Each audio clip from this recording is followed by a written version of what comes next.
اسرافیل علیہ السلام کے سور پھونکنے کی ضرورت نہیں.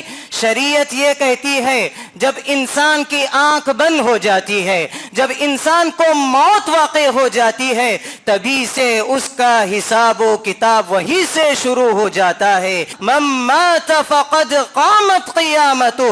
جو انسان کی موت واقع ہو جائے گی سب سمجھ جاؤ کہ اس کے انفرادی قیامت. وہی علیہ وسلم نے کہا زوروها فإنها تذکرکم الآخرہ. قبرستان جاؤ کہ تمہیں آخرت یاد آتی ہے، قبرستان جاؤ کہ تمہیں قیامت یاد آتی ہے، قبرستان جاؤ کہ تمہارا انجام کیا ہونے والا ہے تمہیں یاد آتا ہے.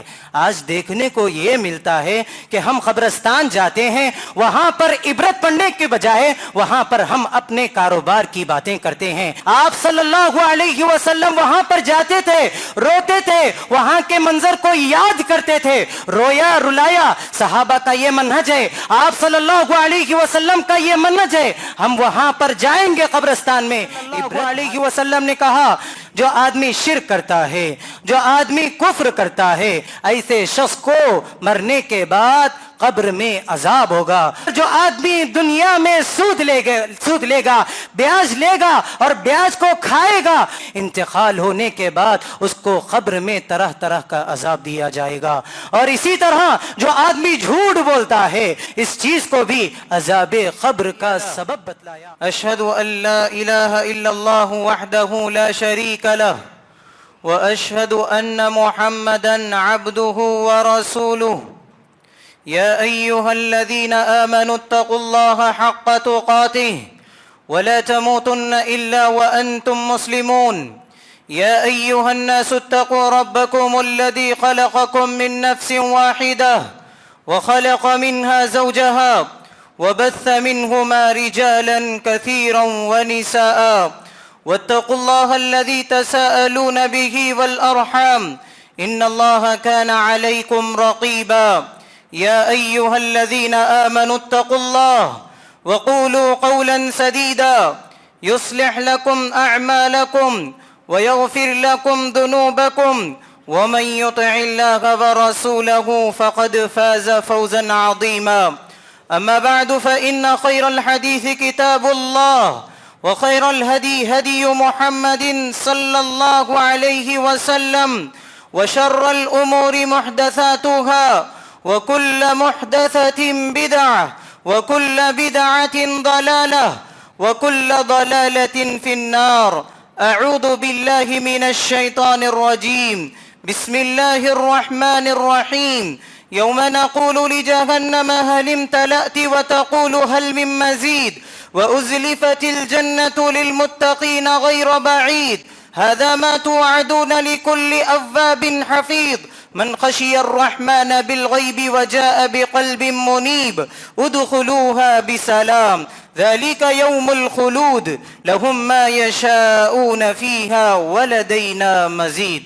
وقال عز شأنه في موضع آخر يثبت الله الذين آمنوا بالقول الثابت في الحياة الدنيا وفي الآخرة ويضل الله الظالمين وَيَفْعَلُ اللَّهُ مَا يَشَاءُ.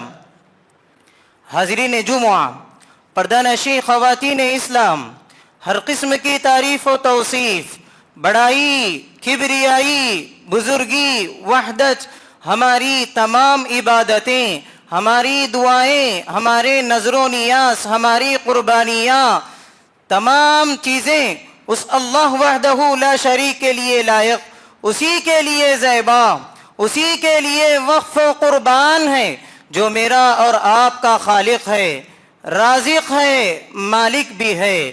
اس کی تعریف جتنی بھی کی جائے کم ہے. دنیا کے سارے سمندروں کے پانی کو کسی قلم کا شے بنا لیا جائے اور رب العالمین کی تعریف لکھتے جائیں سارے سمندر خشک ہو جائیں گے، لیکن رب العالمین کی تعریف ختم نہیں ہو سکتی. رب العالمین نے کہا قل لو كان البحر مدادا لكلمات ربي لنفذ البحر قبل أن تنفذ كلمات ربي ولو جئنا بمثله مددا. ہماری تمام نمازیں، ہماری تمام قربانیاں، ہمارا جینا ہو کہ ہمارا مرنا اللہ وحدہ لا شریک کے لیے ہے۔ رب العالمین نے کہا قل ان صلاتی ونسکی ومحیای ومماتی للہ رب العالمین۔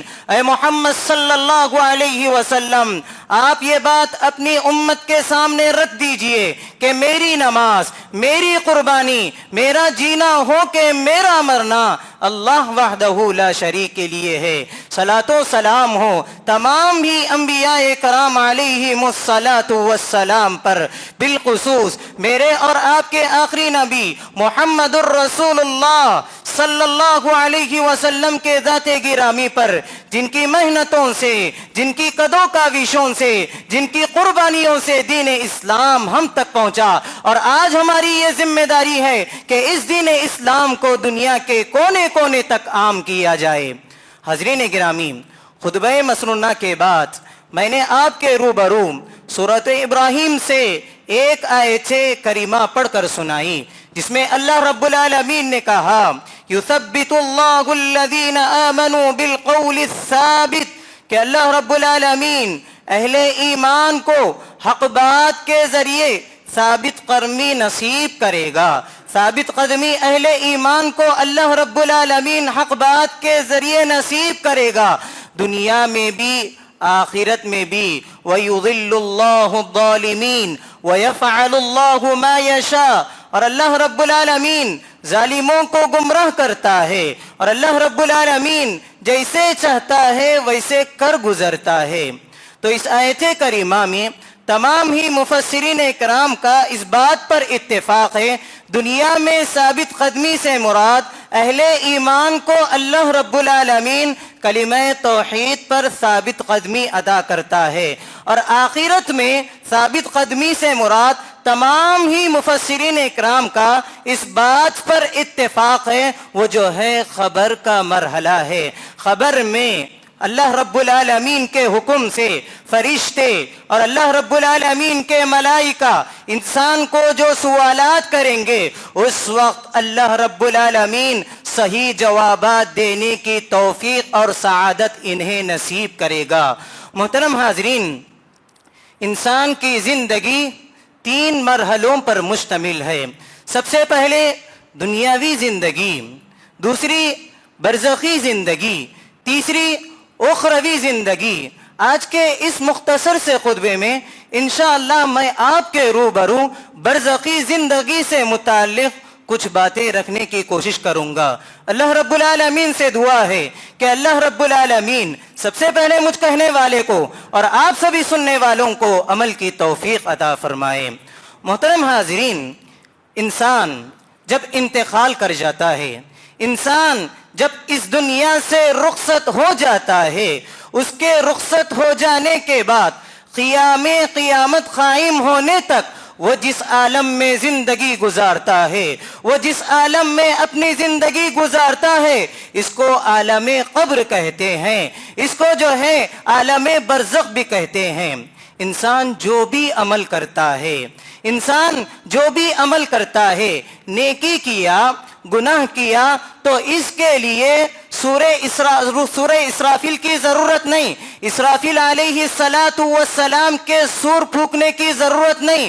شریعت یہ کہتی ہے جب انسان کی آنکھ بند ہو جاتی ہے، جب انسان کی سانس ختم ہو جاتی ہے، جب انسان ختم ہو جاتا ہے، جب انسان کو موت واقع ہو جاتی ہے، تبھی سے اس کا حساب و کتاب وہیں سے شروع ہو جاتا ہے۔ اسی وجہ سے کہا گیا من مات فقد قامت قیامت، جو انسان کی موت واقع ہو جائے گی، سب سمجھ جاؤ کہ اس کے انفرادی قیامت وہیں سے شروع ہو گئی۔ اب انسان جو ہے نیک ہے، اب انسان جو ہے متقی ہے، اب انسان جو ہے پرہیزگار ہے، تو یہیں سے جو ہے نعمتوں کا سلسلہ یہیں سے اس کا شروع ہو جائے گا۔ اگر انسان بد ہے، اگر انسان گناہگار ہے، اگر انسان خطا کار ہے، دنیا میں اس نے اپنی منمانی زندگی گزاری، دنیا میں اس نے اللہ تبارک و تعالیٰ کی بندگی بجا نہیں لائی،